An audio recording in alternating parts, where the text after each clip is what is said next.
तर बघा पावसामुळं आमच्याकडे लाईट गेली, लाईट नाही आहे. तर आम्ही वाट बघितली, 7ला आमचं धाराचं टायमिंग आहे मशीन लावायचं, पण काही लाईट आलेलं नाही. आता आम्ही 7:30 वाजले, शेवटी वाट बघून आलोय. लाईट काही अजून दुरुस्त झालेलं नाही. तर आता बघा हाताने धार काढायचे आहे. इथं सगळं साहित्य ठेवलेलं आहे, पण काही लाईटच नाही आली. त्यामुळे आता बारडी वगैरे घेऊन आलोय.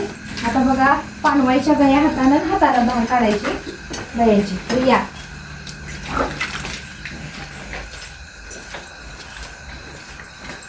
मला बघा गया वाट बघून बसली या सर. तर गेल्या दुपारी अक्षरशः लाईट गेल्या, वैरण पण अर्ध्यातच पडले बघा कुटायची, थोडी राहिली, थोड्यासाठी लाईट गेली. त्यामुळे आता लाईटच आलेली नाहीये. वारं पाऊस जोराचं झालंय आमच्याकडे, त्यामुळे लाईटच गेल्या.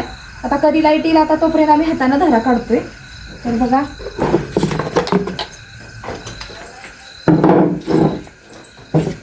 आता पटापटा गायांच्या धारा काढून घ्यायच्या. तेव्हा लाईट येईल तेव्हा येईल. त्यांनी काय फोन करतोय पण काय सांगितलंच नाही.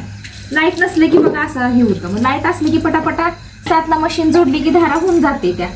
तर बघा लाईट असली ना की पटापटा धारा होऊन जाते त्या.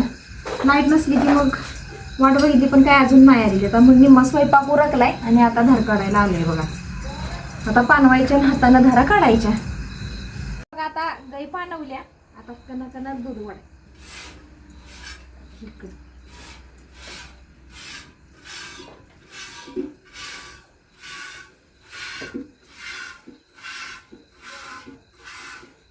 अशी धार काढायची बघा.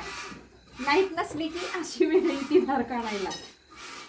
पहिली सवय होती आम्हाला, आम्ही हातानच धारा काढले, पण परत जरा त्रास व्हायला लागल्यावर मग आम्ही मशीन घेतली.